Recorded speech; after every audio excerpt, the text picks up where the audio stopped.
This is Pointless Witticisms, the show where I say just about nothing about just about anything. Welcome to Hellraiser 3, Hell on Earth, the third Hellraiser film and possibly the second silliest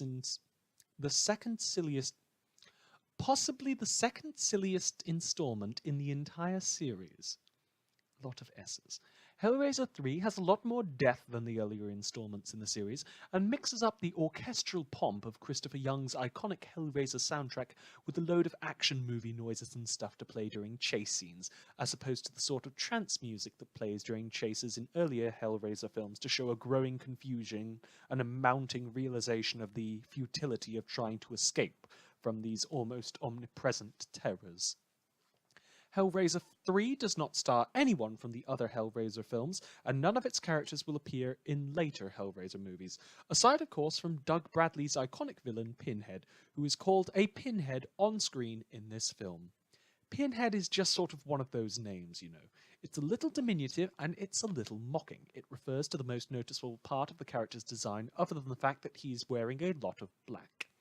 Now, Hellraiser 3 repeatedly shows Cenobites in a yellow or red lighting, which is a bit of a weird experience after two films of Pinhead being pale white in a sort of blue light shining in from windows or from all about. It's sort of part of his colour palette, and this film uses a lot more traditional fire imagery for Hell, which doesn't quite fit with the carefully muted colours used by the first two Hellraiser films, and notably that this whole sort of like you'll associate you'll associate the Cenobites with pale blue and with thick clotted blood up against pale skin and black leather, and that's the Hellraiser palette. And when you start sticking fires on around the room and stuff, that shines on the pale skin and it just looks like he's a little lighter than usual, than the sort of scary inhuman flesh or whatever.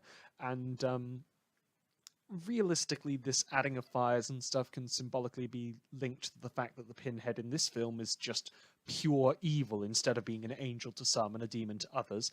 After Hellraiser 3, he's sort of stepped back a bit and spends a lot of this film as an angry face in a statue, saying his usual booming lines about temptation from inside a statue. Like, just his face pressed into a wall, yelling at people and, like, going, ah, because he can't get any closer to them because he's a statue. And where earlier Hellraiser films have Pinhead talking briefly and being very iconic in his lines, they're all very quotable. Hellraiser 3 has a lot of quotable lines too. Quite a lot, because Pinhead talks a lot. Like, quite a lot. He's in the film a lot more too. He is the direct villain of this film, where Hellraiser's villain was arguably Frank and Julia, and Hellraiser 2's villain is arguably Julia and the Doctor. Hellraiser 3's villain is Pinhead without the human part of him going, ah, and standing around inside a statue. The main character of this film is an investigative journalist who teams up with and lives with a streetwise former runaway who recently left an abusive and manipulative boyfriend, and together the two work to solve a series of murders linked to a nightclub called the Boiler Room. And by murders, I mean one man that literally exploded in the middle of a hospital bedroom after he touched a spooky puzzle box. The two begin to form a close friendship in time for a third act breakup and a tragedy that sees Pinhead unleashed onto the city streets. And Pinhead isn't alone. He brings with him what Hellraiser fans would call the worst-looking Cenobites in the entire series. Pistonhead, a man with a piston in his head that makes a very annoying noise. Camerahead, a man with a camera in his head that makes a very annoying noise.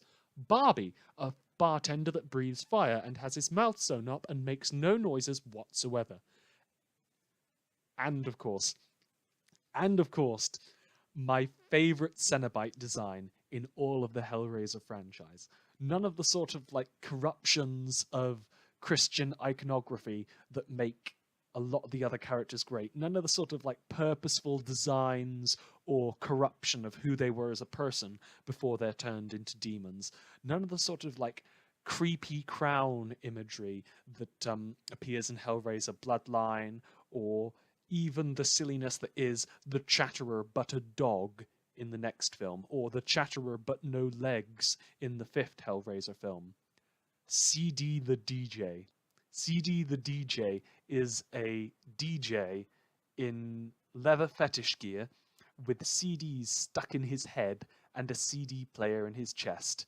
And every time he moves, he makes robot noises, like the sort of stuff you get when you tell your DVD player to eject its DVD, or something like that. He makes all these silly little robot noises whenever he moves, and he kills people by taking a CD out of his chest and then throwing it at them like a frisbee, and it'll get stuck in their head or something. It'll slice through people. He is literally simultaneously the dumbest and the coolest thing in the entire Hellraiser franchise all at once. CD the DJ is freaking amazing.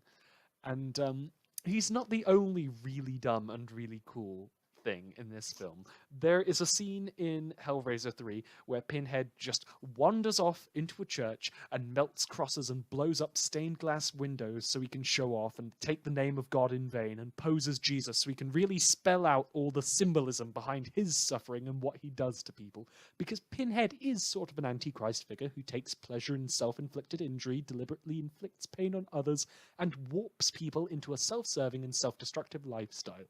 The Cenobites become closer to traditional demons in this film, rather than the ambiguous angels to some and demons to others in other installments, where they are bound to rules and only target those who open the spooky puzzle box. Whereas in this film, the spooky puzzle box is all that is keeping them from killing anyone and everyone for fun, and people are just turned into Cenobites almost on a whim, because hey, there's a DJ there, let's turn him into a robot. Now, this film also gives us Pinhead's origin, which I can comfortably spoil here because people already saw it in Hellraiser 2 anyway. Basically, he was in World War I in the trenches as a British army captain, and he got into bondage and sadomasochism after the war to cope with the trauma and violence. And eventually he found a spooky puzzle box and he opened it. That is the entire origin of Pinhead. Now, you might be thinking that there was a sort of acclimatization period of sorts, of him being broken down slowly by suffering in hell until he became a demon. But, in Hellraiser 2, that was literally it. Like, the second he opened the box, he got turned into a spooky demon with pins in his head. We get to meet the ghost of his human side in this film, and while he's scared by what Pinhead does to people, he is very clearly kinda still into it and struggling with that. And this wouldn't be too much of a problem, but this is already a film series that sort of conflates BDSM themes with violence and assault. And it's a bit of a problem in 50 Shades of Grey when the protagonist is... no, not the protagonist, the antagonist, whatever you'd call the love interest, when the love interest is also the, like, threat of the plot, more than any of the actual villains or whatever. Whenever the antagonist of 50 Shades of Grey is into being a dominant because of childhood trauma and stuff, that's a bit of a problem. And it's a bit of a problem here when a villain and a murderous demon is only that way because of trauma from being in a war and such. And that's why he got into inflicting pain and conflating that with sexuality. But, well, I mentioned in the other video on Hellraiser 2 that actress Barbie Wilde had written a backstory for her character, the female Cenobite.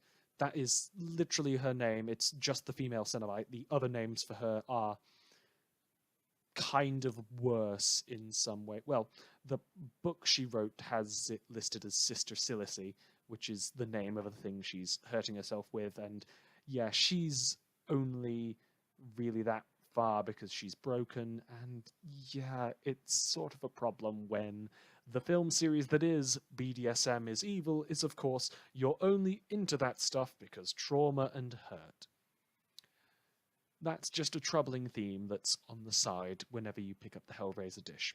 Why go watch Hellraiser 3? Because it's dumb and big and silly, it's sort of amazing, it's over the top, and really it would probably be best to just stop watching Hellraiser films at Hellraiser 2 because the rest of the franchise is just sort of more Hellraiser after that, although it never gets quite as silly and camp as it does here. Thanks for listening.